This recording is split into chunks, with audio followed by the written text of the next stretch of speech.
Oi, olá, tudo bem? Eu sou o professor Pércio, do curso ESAG. Estou aqui para falar com vocês a respeito dos livros pedidos pela FUVEST e pela Unicamp. Vamos começar com Memórias Póstumas de Brás Cubas. Tá ok? Uma síntese, uma rápida visão do Memórias Póstumas de Brás Cubas, um dos livros exigidos para o vestibular. Memórias Póstumas de Brás Cubas, do Machado de Assis, abre o realismo no Brasil, uma escola cientificista, em 1881. E nós colocamos alguns tópicos aqui que resumem basicamente o livro. Por que nós falamos em tradição luciânica? Porque um grego em 365 a.C., Luciano de Samóstrata, fez a primeira concepção de um realismo fantástico. Colocou um morto falando com os vivos. Chamava-se Diálogo dos Mortos, o livro do Luciano de Samóstrata. Nós vamos encontrar essa mesma situação aqui. Nós temos um morto falando com os vivos. O Brás Cubas resolve contar a própria vida depois de morto. Isso é muito engraçado, porque a gente aceita o fato de ter um morto falando sobre a vida. E ele conta a própria história. Esta inversão de valores, esta contradição de tudo virar tudo, eu não conheço a vida se eu não conhecer a morte, e vice-versa, eu não posso falar de morte se eu não conhecer a vida, é que dá esse tom de humor, esse tom saboroso para o livro. E nós vamos encontrar sempre esta relação de controvérsia. Tudo vira tudo. Para que eu tenha amor, eu preciso ter ódio. Para sentir ódio, eu preciso ter a concepção do que é o amor. Tudo existe no mesmo momento, na mesma situação. E são essas contradições que vão levar um autor, ora humorístico, ora sardônico, ora irônico, ora pessimista ao livro. É, na verdade, a história de um morto. Ele revive para contar a história dele quando vivo. Então, nós temos dois Brás Cubas. O Brás, que está morto, e o Brás que nós conhecemos como ele conta.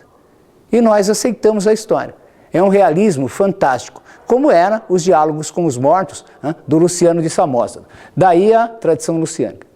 Este tudo vira tudo, esta contradição, uma coisa não vive sem a outra. Eu não posso saber o que é morte se eu não souber o que é vida. Eu não posso viver se eu não tiver a morte. Isto chama-se sátira menipeia. Tudo vira tudo. Então a gente tem uma sátira menipeia, que vai se calcar em muita crítica social, no pessimismo, porque ele chega à conclusão, depois de alguns capítulos, que a vida dele foi inútil. Mas ele começa o livro fazendo um prólogo, uma homenagem ao verme que primeiro roeu as frias carnes do cadáver. Ele começa, portanto, falando da morte dele, narrando a morte. E narrando a morte, ele vai trazer para a gente os pedaços mais importantes da vida dele.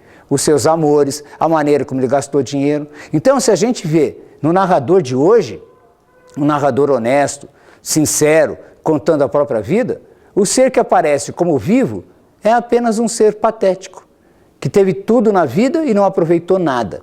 A vida foi inútil, um niilismo total. E aí o grande pessimismo dele. E ele aproveita também para criticar a sociedade do Rio de Janeiro da época. Qual é a sociedade de Memórias Póstumas? É a elite, é a burguesia do Rio de Janeiro da época.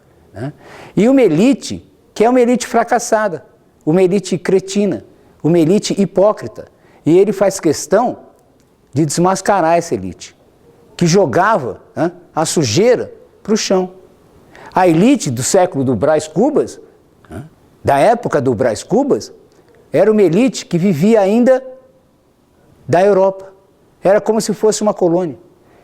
Exportava pouco e importava muito. Nós éramos colônia da Europa.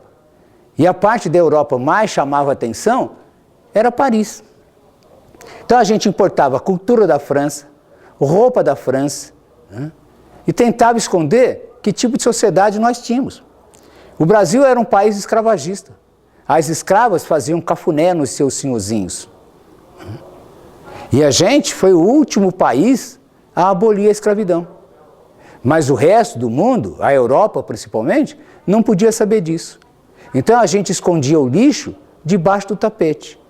E ele desmascara isso. Ele mostra isso para todo mundo. Ele parte de um homem particular, para falar de todos os homens da elite. Né? Isto chama-se universalismo, sair do particular e ir para o todo, para o geral.